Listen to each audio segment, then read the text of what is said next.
la Covid-19, parce que c'est au féminin qu'il faut l'appeler, est une maladie qui est due à un agent pathogène viral, le SARS-CoV-2, dont ses cousins germains sont connus depuis 2003, à savoir le SARS-CoV-1 et le MERS-CoV en 2012, qui ont été aussi pourvoyeurs d'épidémies. Donc, retenons quelques dates clés. C'est en décembre à la région de Wuhan, tout le monde le sait, je ne vais pas m'étaler trop sur l'historique, mais revenir aux différentes appellations par lesquelles la maladie est passée, par d'étranges phénomènes qu'ils ont appelés, les autorités sanitaires avaient appelé les pneumonies virales hypoxémiantes. C'est en décembre qu'ils le signalent à l'OMS et c'est en janvier que l'OMS déclare la pandémie Covid-19. Ce n'est bien plus tard qu'en février que la Société internationale de taxonomie virale parlera de nCoV en début février et en fin février se mettra d'accord sur un nom, le SARS-CoV-2, généralement dû à son appartenance génomique qui est similaire de 70 à 80% à son cousin germain, le SARS-CoV-1. Donc, le virus, comme vous le voyez, est un virus à ARN. Donc, avec une bicouche phospholipidique et au niveau de sa membrane, il y a des spécules protéines, c'est-à-dire des protéines membranaires spéculées qui lui ont valu déjà le nom de coronavirus, en sachant que coronavirus est un abus de langage. Tous les virus appartenant à cette famille sont des coronavirus. Donc, nous allons sans plus tarder parler de l'atteinte première de ce virus, c'est l'atteinte pulmonaire. Donc, au niveau de l'atteinte pulmonaire, avant de revenir à cette atteinte-là, nous allons parler quand même du système respiratoire, en sachant que le système respiratoire est composé de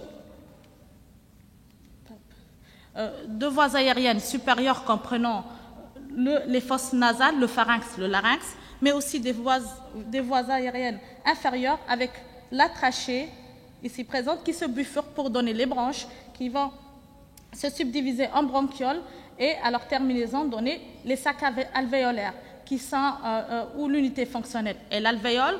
À cet alvéole-là, il se passe les échanges gazeux comme nous le savons, qu'est l'hématose.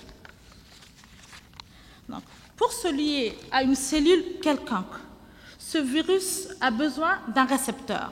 Ce récepteur n'est autre que l'angiotensine 2, très très connu par tous.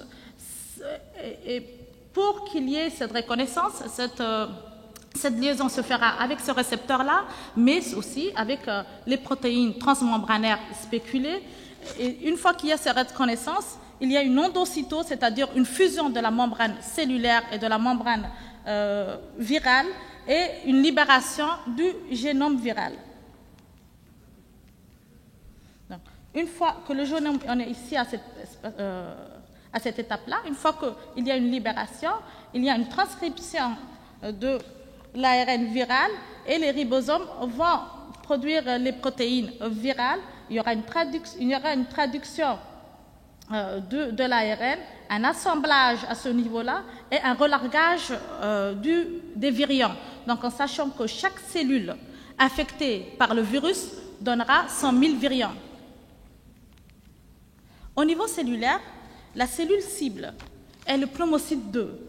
Cette pneumocyte est tapissant la surface de l'alvéole et responsable de la sécrétion de surfactants pulmonaires. Le surfactant pulmonaire est très très important parce qu'il permet de diminuer la tension superficielle et permettre ainsi cet échange gazeux de l'oxygène et du dioxyde de carbone. Donc une fois que cette cellule est atteinte, et elle est lésée, la réponse inflammatoire, c'est en quelque sorte la réponse de l'organisme face à cette agression. Il ne restera pas quand même en rat et elle se manifeste par les soldats de l'organisme que sont les macrophages. Les macrophages vont venir sécréter des marqueurs de l'inflammation que sont les interleukines 6, 1, mais aussi les facteurs tumoraux, le TNF-alpha. À ce niveau-là, il y aura un œdème. Comme on le sait, pour toute inflammation, il y a un œdème alvéolaire.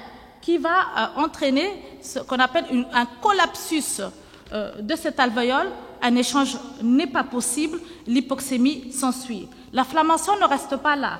Elle traverse la barrière capillaire, elle se retrouve au niveau de l'endothélium, comme on le voit, et va léser les cellules de l'endothélium et va à son tour ici créer un œdème capillaire, une vasodilatation et une action prothrombotique dont je m'étalerai dessus bien plus tard.